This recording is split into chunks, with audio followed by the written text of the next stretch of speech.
discussion of the motion to suspend? All in favor? Opposed? Motion passes. Madam Chairman, I move that the recently elected LMA committee, plus the Vice President for Finance, be appointed as trustees of the new LMA trust. Any discussion? See, any objections? Seeing no objections, all in favor? Opposed? Motion passed. 2. Just to clarify, Madam President, the Life Member Asset Committee has not gone out of business yet because it will still stay effective until such time as the trust is established, at which time those recently elected trustees will assume those trustee jobs. Someone had asked before how long we think it will take, 3 or 4 weeks, to final legal drafting of the document and get it filed. Thank you, Alan.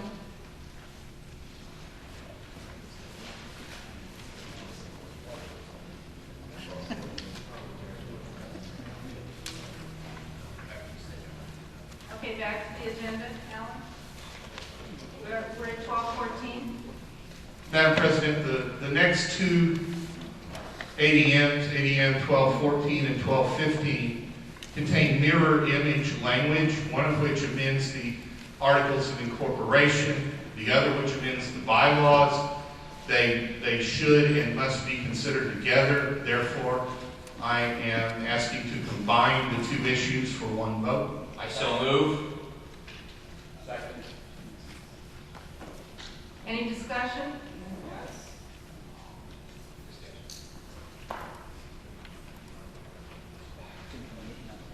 I know this is a moot point, it's not going to do any good, but we're rushing through all these procedural changes at breakneck speed. We're discussing combining the motions. Yes, we are.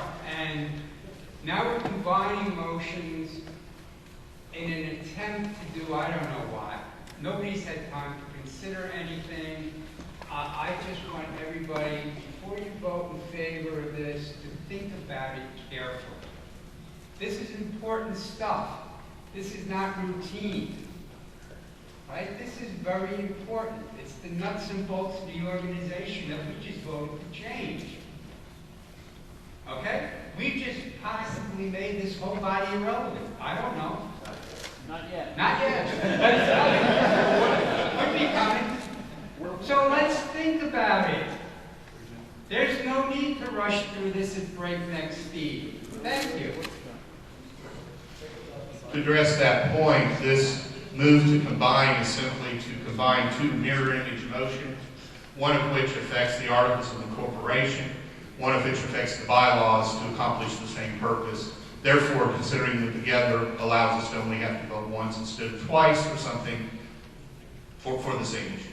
And we are going to go through this paragraph by paragraph to make sure everybody is clear, and it was discussed on Friday morning extensively at the workshop as well. Bill Brock? Thank you, Madam Chair. This would not normally be timely because of the motion by Rising to address the previous comment. Yes, this is an essential motion.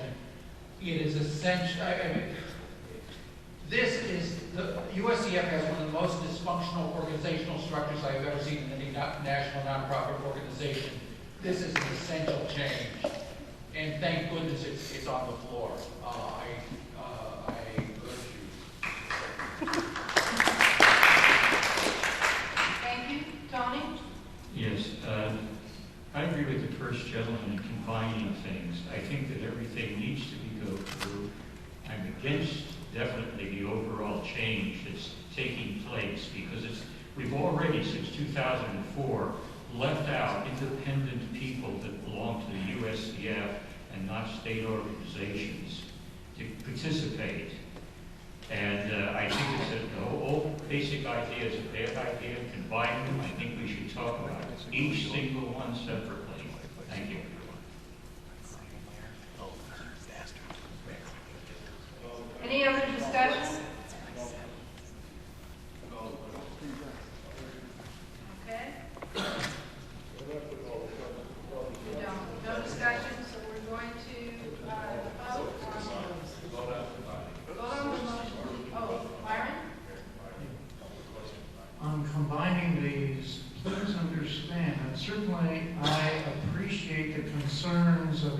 that are afraid that something is being rushed.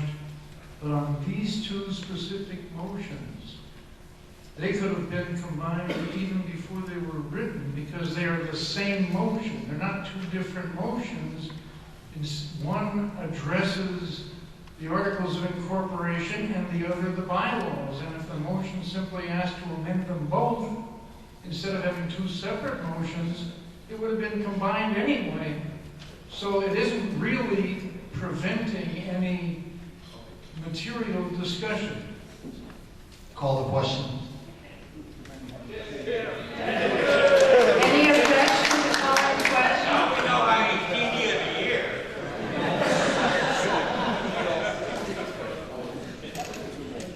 Okay, since there are no objections to calling the question, we're going to vote on combining ADM 12, 14, and 15. All in favor? Opposed? Motion passes. Thank you. I'll now address 12, 14, and 15 together. As I said, they have identical language between the two. 14 simply, and they were written this way to make it easier for you to follow in your delegates call. 14 amends the article, directs the delegates direct the delegates as the board of directors, which they are right now, directs the executive director to cause the articles of incorporation to be changed. Now, Using the handout, by the way, not what's in the delegate. this is the handout.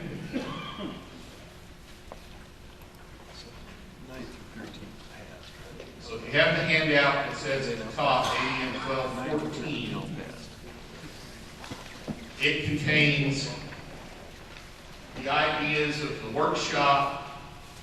It contains the ideas of the combined bylaw, GTF, and LMA committee meeting that we had on Wednesday. It contains the thoughts of other folks that we gleaned through the forums. And it contains the thoughts of folks who approached us during the week. Most of what I've done since I've been here on Tuesday is talk about these issues and explain them to people. Including for 2.5 hours at the Bylaws GTF workshop yesterday. As we begin the discussion of 1214, I would also like to call your attention to page 17 of your delegates' call. The original motion that was referred to the Bylaws Committee from the floor last year as Delegate Motion 1118. When we approved that motion earlier today, we deleted paragraph 1, paragraph 4, and paragraph 5. That's because that's what we're dealing with in these two motions. Now, what we did was we took the guidance of the delegates from last year as they wrote DM 1118. And we went to our Illinois corporate attorney and we said, let's find a way to legally work out what the delegates wanted to do last year. One of the reasons it was referred was to make sure that we did it right and did it in a way that was legal under Illinois law. One of the things that came out last year was a desire on the part of the delegates to retain the ability to amend the Articles of Incorporation. That was an area that under Illinois law, Illinois nonprofit corporation law, is not possible. There are two ways provided for under Illinois nonprofit law, according to our Illinois nonprofit corporation attorney. One of them is for the board of directors to amend the Articles of Incorporation. That's indeed what we're looking to do right now. The delegates, as the board of directors, to amend the articles. However, there was considerable concern in vesting that power in the executive board if we move for the executive board to become the board of directors. Fortunately, there is another provision under Illinois nonprofit corporation law that provides for a member organization, a member nonprofit, to allow its voting members to vote on any changes in the Articles of Incorporation. After a considerable amount of discussion, we thought we would trust our voting members with that power. And so, under Illinois corporate law, the way that the process can work is for the Board of Directors to authorize a resolution to amend the Articles of Incorporation with recommendation or without, and then for the voting members to vote on it. The voting members would vote on it in an election that is called under the election rules that are contained in our bylaws. And under Illinois corporate law, at least a majority must vote in favor of such a change. A majority of those who are voting on the issue. So it would be those who actually vote on it. A majority would have to vote in favor. We cannot move that percentage below a majority. Under Illinois corporate law, we could increase it to 2/3, but we cannot move it below a majority, and we left it at a majority, which is the same provision that's called for in the dissolution of the organization. So that is the largest single change from what was put into what the delegates referred to the committee last year. Now, there is one other change that is directly related to the action that we just took. The language was added calling for in the Articles of Incorporation to reserve for the delegates the right to establish, amend, or revoke one or more trusts for the management of life member assets and to appoint or remove one or more trustees for the purposes of administering said trusts. That was kind of important, given the fact that we just established a trust to reserve to the delegates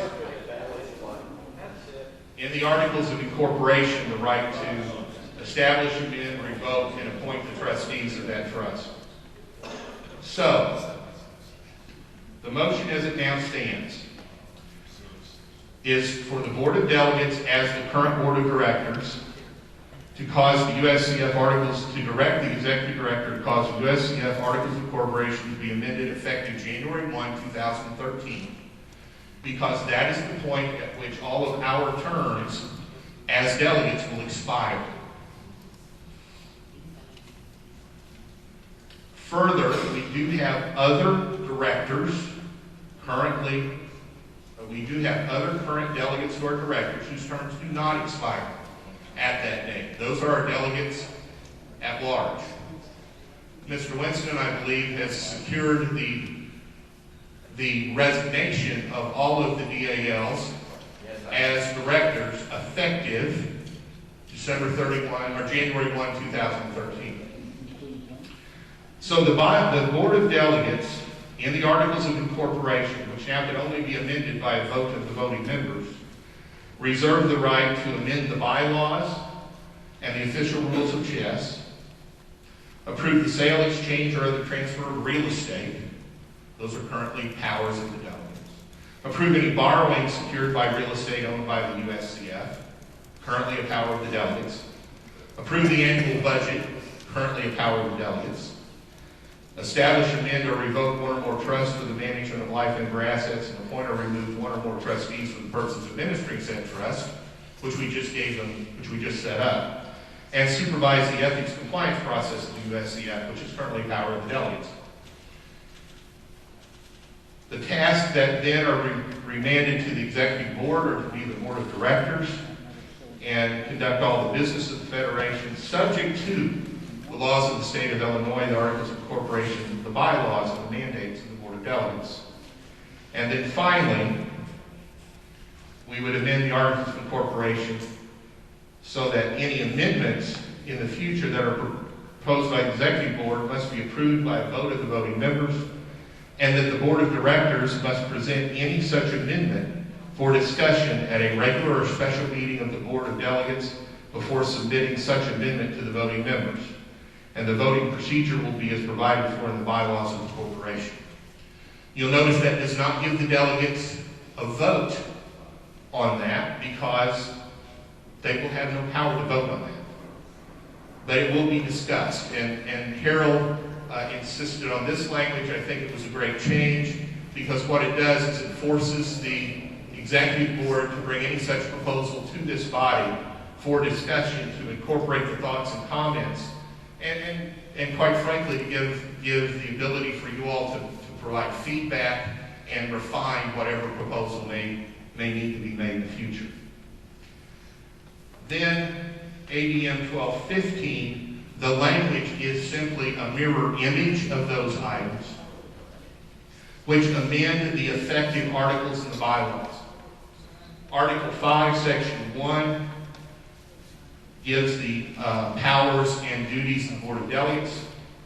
Article 6, Section 2 gives the powers and duties of the Executive Board. And then we add to Article 4, which is the article that deals with the voting members, a new Section 7, which brings to their attention their duty to vote on any changes in the articles of incorporation in the future. Harold, did you want to give what the results from the workshop were where we discussed this for 3 hours the other day? I also want to thank Ken Blue of Massachusetts, who just came to me and said that I secured the resignation as of a director effective January 1st of Dwayne Barber, which I had forgotten about, and Dwayne just signed it, so indeed you have heard about it. All right, at the workshop. But not as a delegate. They have not resigned. No, only as a director, not as a delegate. Okay.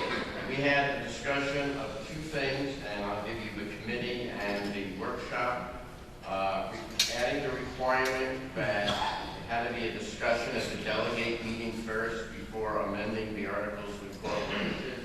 Committee was 10 yes, 1 no, 0 abstain, 1 needs more thought. The workshop was 28 in favor, 0 opposed, 0 abstain. And then to 1214 as amended with all these amendments, the vote was, the committee was 11-0-1 in favor, and the workshop was 27 yes, 1 no, 1 abstain. Question?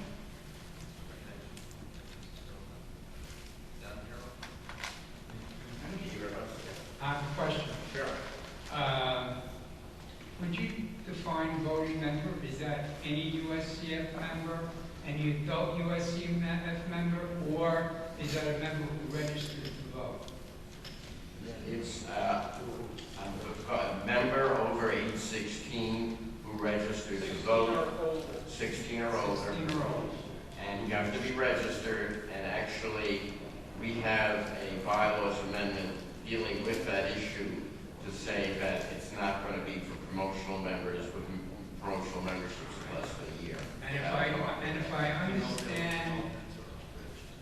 understand the implications of this change, and correct me if I'm wrong, that the executive board will become the board of directors, and they can pretty much do whatever they want if they get a 50% majority, 50% plus 1 of the voting membership, and they are required to present it to this body, but they do not have to pay any attention to our recommendation.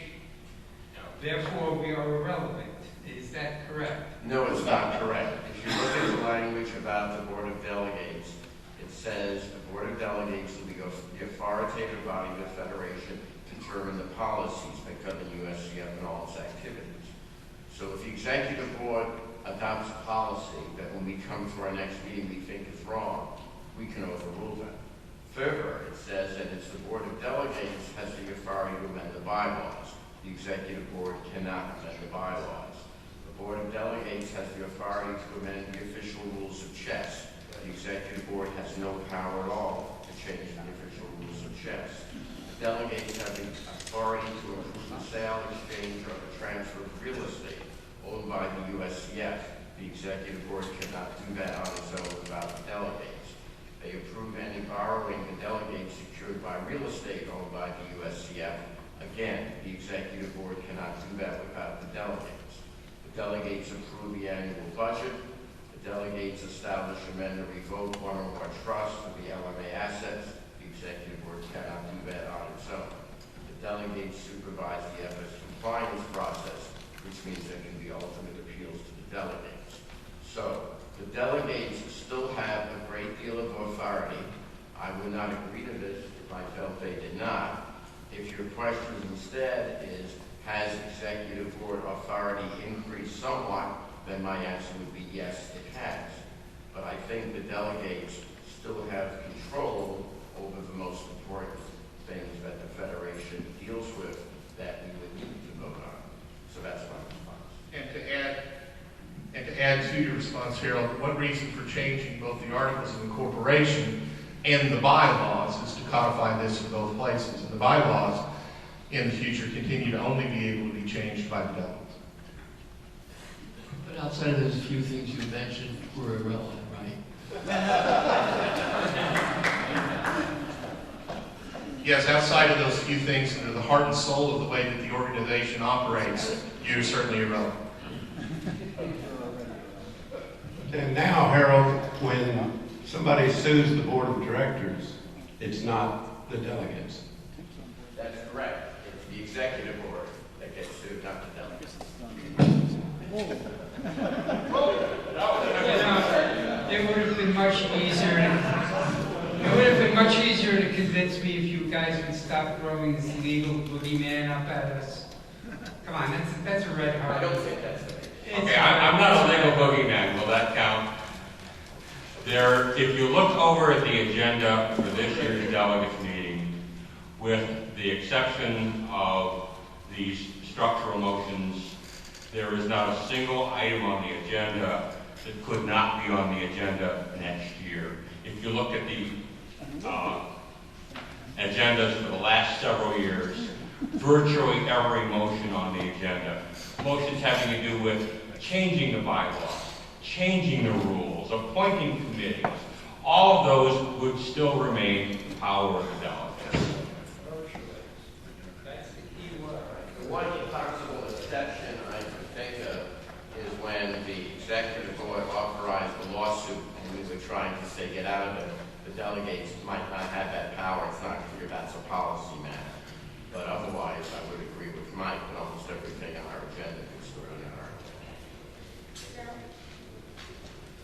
agenda. It has been suggested that we are rushing through this process. I respectfully submit that we've been working on this since Cherry Hill. 5 years is not rushing. Another point that seems to be getting lost in all of this is the fact that we are an Illinois corporation and we are not compliant with Illinois law. And we have not been compliant with Illinois law for years. I personally think this is a bad thing. It is required that we have our board of directors on file with the Secretary of State of the state of Illinois. Correct me if I'm wrong. You're correct. Okay. With our current structure, that is impossible. In case you haven't noticed, managing this body is equivalent to herding cats. This is the only way to make us compliant with Illinois law. I think that's a good thing.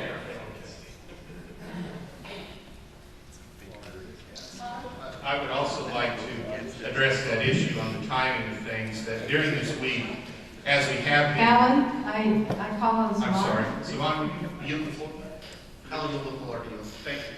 I would like to point out that during this week, as we were contemplating changes in wording and stuff, that not only were those handed out to people here, they were all posted on the forums starting on Wednesday, and each iteration was also posted on the forums for comment in the members' issues area.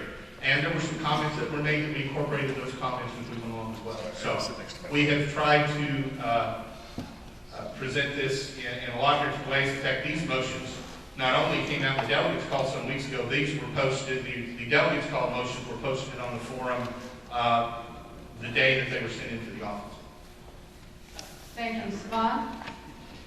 Alan, given, again, the material change to the organization, I think in the best interest to go ahead and do as we did previously with the LMA vote. And I believe the chairwoman can go ahead and authorize that without having us to go to a vote. Is that correct, Mr. Parliamentarian?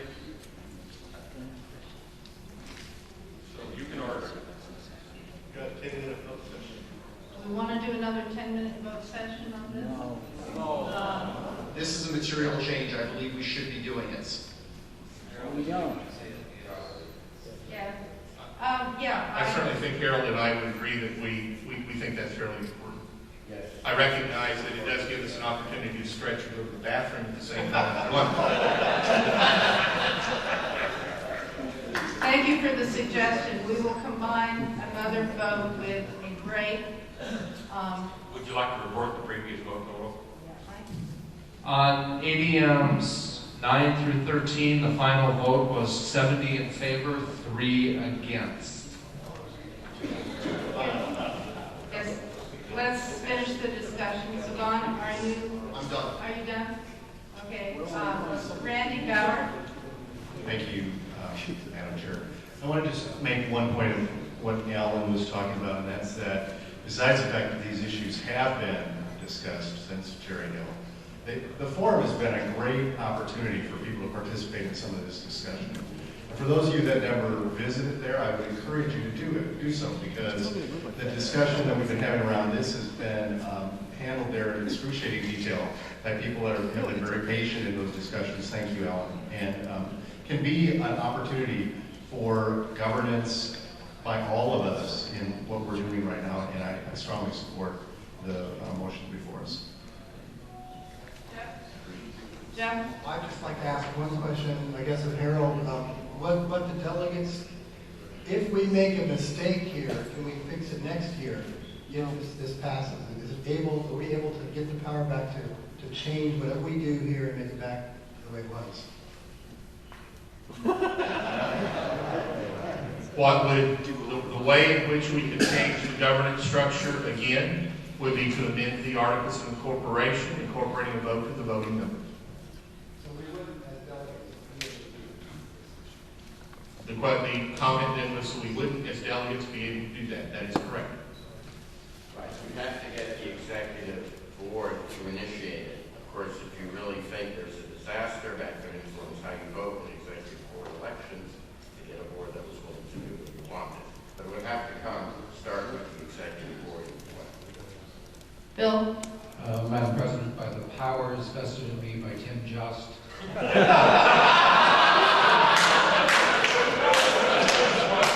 call the question.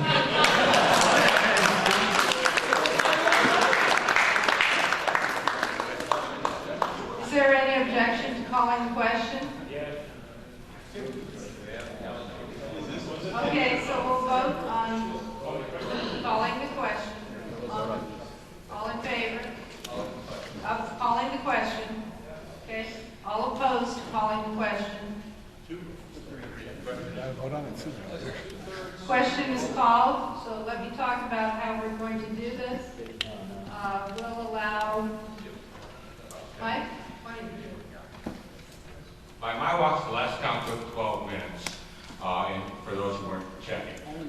I've only set up one no sheet for the time being, since we only had 3 no votes last time, and I don't think we're going to have a lot more this time. I have set up 4 yes sheets. Thank you, Mike. So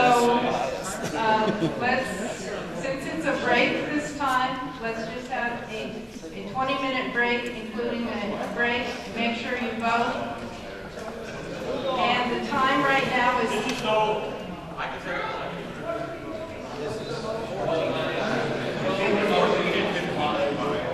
All right, again, the motion here is the combined motion in the handout, ADM 1214 and ADM 1215 combined to modify the Articles of Incorporation and to modify the bylaws. 1214 and 1215 is handed out. Okay,